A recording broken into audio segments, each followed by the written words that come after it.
तरीके से moral support Bharat को और मिल रहा बड़ी है। खबर इस वक्त आ रही, वो गृह मंत्री सैन्य अमित शक्ति शाह का ने बहुत मनोज सिन्हा से बातचीत की है। एलजी मनोज सिन्हा से बातचीत की है, हालात की जानकारी ली है। बड़ी खबर इस वक्त हम आपको बता रहे हैं, गृह मंत्री ने एलजी मनोज सिन्हा से जानकारी ली है, हालात की जानकारी ली है।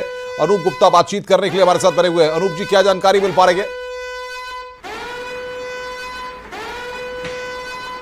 देखिए, आपको बता दूं कि गृह मंत्री लगातार जो है वो बॉर्डर स्टेट के पहले डीजीपी से बात की, अब मनोज सिन्हा से उनकी बातचीत हुई है। क्योंकि देखिए, भारत की कोशिश, खास तौर पे गृह मंत्री की कोशिश है कि किसी तरीके से जो सिविलियंस है उनको किसी तरह के कोई जान माल की हानि नहीं होनी चाहिए, उनकी सुरक्षा जो है वो प्रायोरिटी है। यही वजह है कि लगातार गृह मंत्री जो है वो इस मसले पर लगातार, वो चाहे वो डीजीपी से बात करना हो, चाहे अभी मनोज सिन्हा से बात करने की बात हो, या जो पैरामिलिट्री फोर्सेस हैं उनके डीजी से बात करनी हो, ये लगातार गृह मंत्री की तरफ से की जा रही है।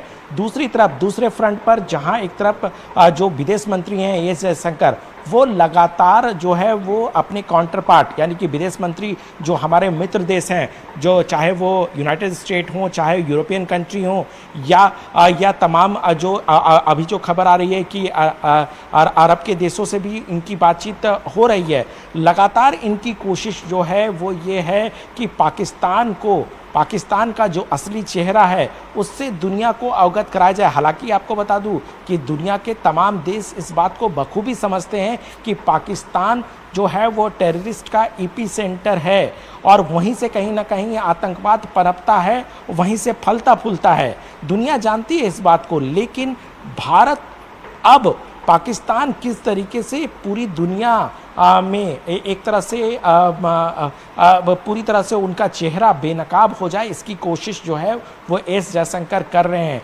लेकिन अभी जो आपको सबसे बड़ी बात बता दूं कि जिस तरीके से पाकिस्तान एक के बाद एक जो बॉर्डर स्टेट के जो शहर हैं उस पर हमले की कोशिश कर रहा है, एक एक हमले को भारतीय सेना लगातार उसको विफल करती जा रही है, उसको न्यूट्रलाइज करती जा रही है। और दूसरी तरफ जिस बात का जिक्र कर रहे थे कि चारों तरफ से, चाहे वो आर्मी हो, चाहे वो हमारा एयरफोर्स हो, और अब नेवी, यानी कि तीनों फ्रंट को खोल दिया गया है और भारतीय सेना को पूरी तरह से छूट है। क्योंकि हमने देखा है कि पहलगाम घटना के बाद प्रधानमंत्री नरेंद्र मोदी एक एक करके सभी सेना के चीफ से उन्होंने मुलाकात की थी, और उन्होंने साफ कर दिया था कि आप पूरी तरह से तैयार हैं, पूरी तरह से स्वतंत्र हैं, आप जो भी काम करेंगे उसके साथ आपकी सरकार खड़ी है। और यही वजह है कि तीनों सेना ने फ्रंट खोल करके अब पाकिस्तान पर अटैक किया है। वाकई एक कयामत की रात होगी। शुरुआत पाकिस्तान ने की है, अंजाम देखिएगा किस तरीके का होगा। लगातार कह सकते हैं कि पाकिस्तान के एक एक अटैक को न्यूट्रलाइज किया जा रहा है, और उसके बाद जो काउंटर अटैक किया जा रहा है उसकी वजह से, यकीन मानिए, उसकी वजह से पाकिस्तान में खलबली है। पाकिस्तान के लोगों को आज नींद नहीं आएगी, क्योंकि पाकिस्तानी सेना ने, पाकिस्तानी सरकार ने बहुत बड़ी हिमाकत करने की कोशिश की है, जिसका अंजाम उन्होंने सोचा भी नहीं होगा। उस तरह से भारतीय सेना जवाब दे रही है। जी बिल्कुल, बहुत महत्वपूर्ण बात। अजमेर बहादुर जी हमारे साथ बने हुए हैं। अजमेर जी, सवाल सबसे बड़ा ये खड़ा होता है कि आप जिस तरीके से हम देख रहे हैं कि लगातार अभी भी एलओसी पर फायरिंग जारी है, तो क्या माना जाए पाकिस्तान पीछे हटने को तैयार नहीं है?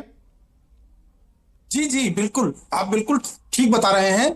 पाकिस्तान अपनी हरकतों से बाज नहीं आएगा, और आज की जो रात है इसको इस ढंग से डील करना है कि नींद आनी भी नहीं चाहिए उनको, हम सोने भी नहीं देंगे। बात यह है कि उन्होंने हिमाकत की है कि हमारे ऊपर जो है 8-8 मिसाइलों से हमला करने का उन्होंने प्रयास किया, और ड्रोन के द्वारा भी हमला करने का प्रयास किया, जिसको हमारे एयर डिफेंस सिस्टम ने नेस्तनाबूद कर दिया, हवा में ही मार गिराया उनकी मिसाइलों को। लेकिन उसी के रिटेलिएशन में, उसकी एक जवाबी कार्रवाई की तहत हमारी जो सेनाएं हैं वो अब मुंहतोड़ जवाब दे रही हैं।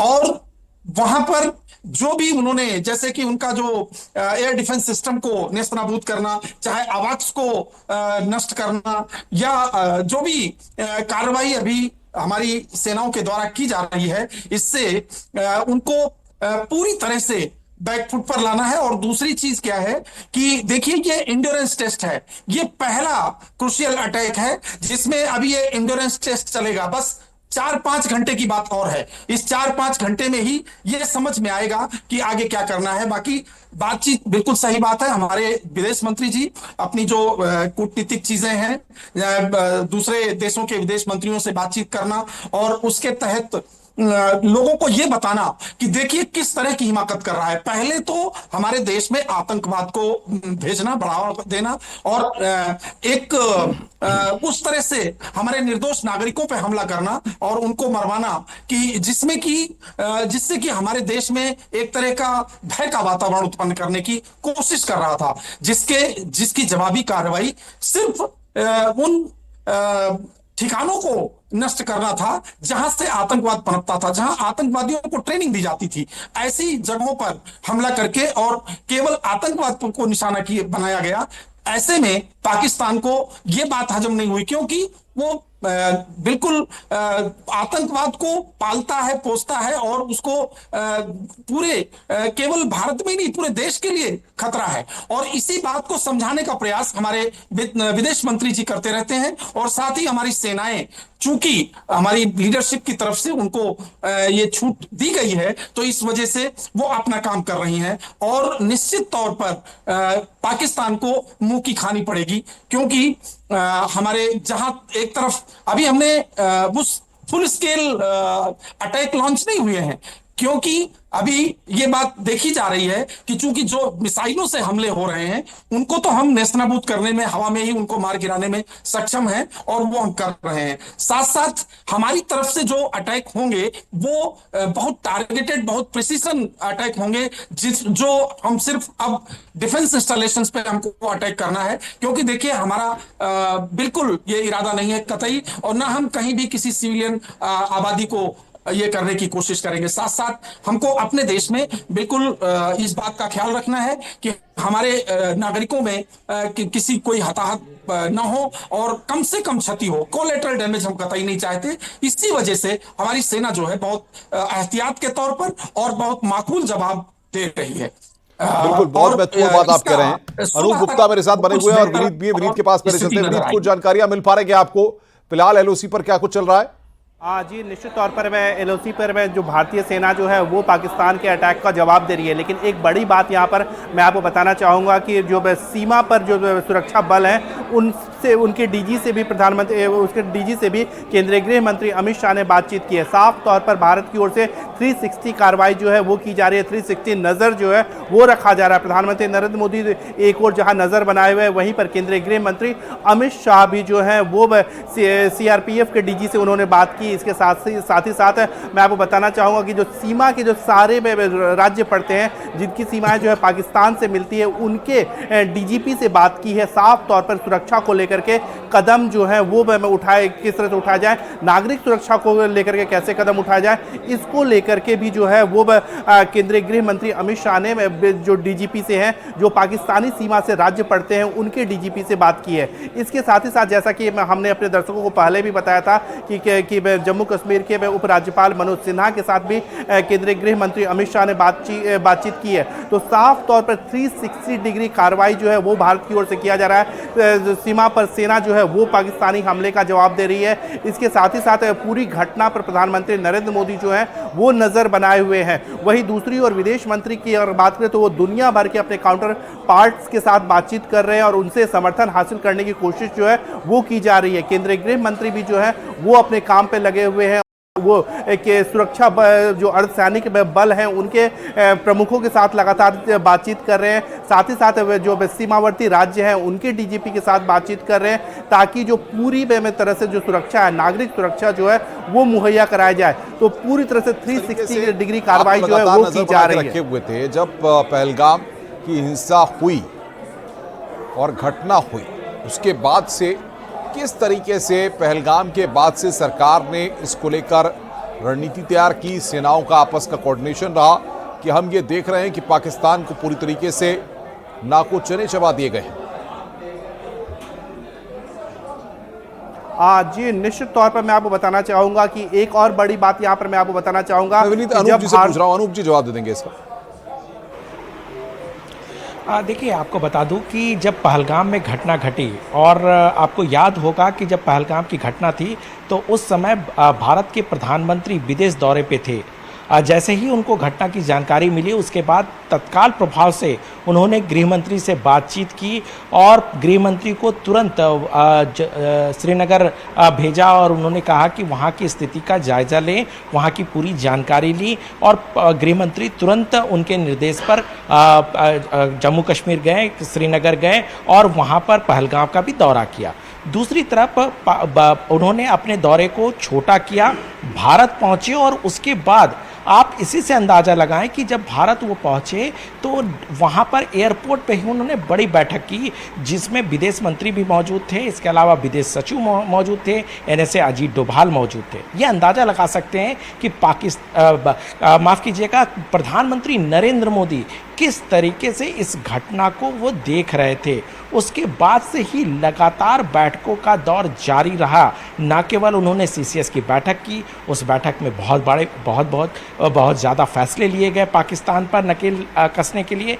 उसके बाद न केवल हाई लेवल बैठक की बल्कि सेना के अध्यक्षों के साथ एक एक करके उनकी मुलाकात हुई और सेना के अध्यक्ष को खुली छूट दी गई, लगातार रणनीति बनाई गई और इस पूरे रणनीति को और बड़ी खबर आ रही है ऑपरेशन से दूर पार विदेश मंत्री एस जयशंकर की बात। जयशंकर की अब तक 10 देशों के विदेश मंत्रियों से बातचीत हुई है। 48 घंटे में 10 देशों के विदेश मंत्रियों से बातचीत हुई है। बड़ी खबर यहां पर हम आपको बता रहे हैं। अनूप गुप्ता बने हुए हमारे साथ। विदेश मंत्री ने 10 देशों के विदेश मंत्रियों से बातचीत की है, क्या अपडेट?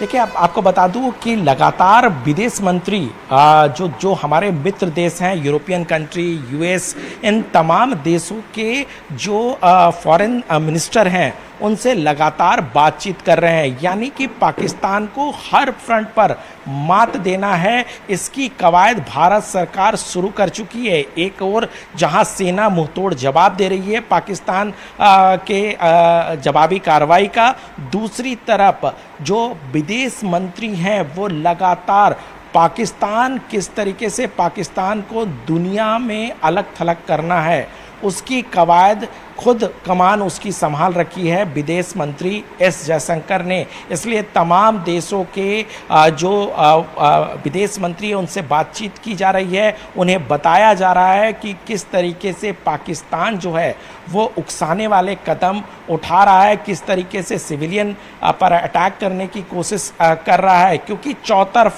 चौतरफा घेरना है पाकिस्तान को। न केवल उन्हें आर्मी एयरफोर्स के सहारे उनको ज़मीन पर एक तरह से परास्त करना है, बल्कि उनको दुनिया के नक्शे पर भी बताना है कि किस तरीके से ये देश आतंकवादी का एपिसेंटर है, लगातार आतंकवादियों को प्रश्रय देता है। क्योंकि देखिए जब पहलगाम की घटना घटी थी और उसके बाद ऑपरेशन सिंदूर लॉन्च किया भारतीय सेना ने, तो उस समय भारतीय सेना की तरफ से ये कहा गया कि ये जो अटैक है वो सिर्फ टेररिस्ट कैंप पर अटैक है, टेररिस्ट पर अटैक है, वो किसी भी सिविलियन पर नहीं है, उनके डिफेंस एस्टेब्लिशमेंट पर अटैक नहीं है। लेकिन पाकिस्तान ने हिमाकत की सीधे भारत पर अटैक करने की और उसी का नतीजा है कि लगातार भारत के तरफ से भारत अपने डिफेंस में लगातार पाकिस्तान को मुंहतोड़ जवाब दे रहा है। दूसरी तरफ पूरे दुनिया में किस तरह से पाकिस्तान को बेनकाब करना है उसकी कोशिश भी शुरू हो गई है। यानी कुल मिला के कह सकते हैं कि भारत को जब कल सुबह होगी, जब सूर्य का रोशनी उगेगा, तो आपको देखना लाजमी होगा कि किस तरीके से पाकिस्तान का चेहरा दिखेगा, किस तरीके से बर्बादी दिखेगी। ये सारी बातें आपको सुबह होते होते दिख जाएगी। वाकई आज की जो रात है वो क़यामत भरी रात है और पाकिस्तान के लिए अफरा तफरी का माहौल है। जी बिल्कुल। हमारे साथ अजमेर बहादुर जी भी। अजमेर जी, सवाल ये होता है कि अब जब ऐसी परिस्थितियां हैं और कल जो सुबह की तस्वीरें होंगी, मैं आपके पास राखी अग्रवाल जी हमारे साथ हैं। राखी जी, जो सुबह की तस्वीरें होंगी वो तस्वीरें बताने वाली होंगी कि पाकिस्तान में कितनी तबाही मची है भारत के स्ट्राइक के बाद।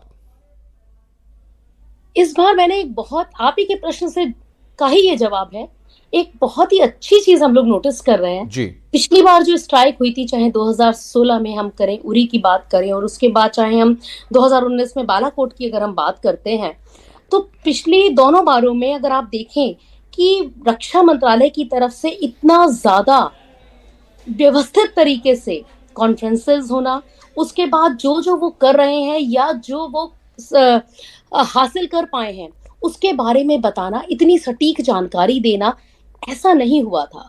और ना ही पिछली बार सैटेलाइट की इतनी इमेजेस, या हम लोगों ने कहां पर जाकर किन स्थानों पर क्या किया, ये आंकड़े उजागर नहीं किए गए थे। लेकिन इस बार आप एक बहुत बड़ा अंतर नोट कर रहे होंगे कि हमारा मीडिया मैनेजमेंट इस वक्त रक्षा मंत्रालय का बहुत स्ट्रांग हुआ है। और शायद इस वक्त की ये ग्लोबल रिक्वायरमेंट थी, क्योंकि पाकिस्तानी जैसा जो देश है, ये हमेशा अपनी इन चीजों का फायदा उठाता है और अपनी इमेज इनडायरेक्टली वहां पर कुछ और पहुंचाता है, जबकि हुआ कुछ और होता है।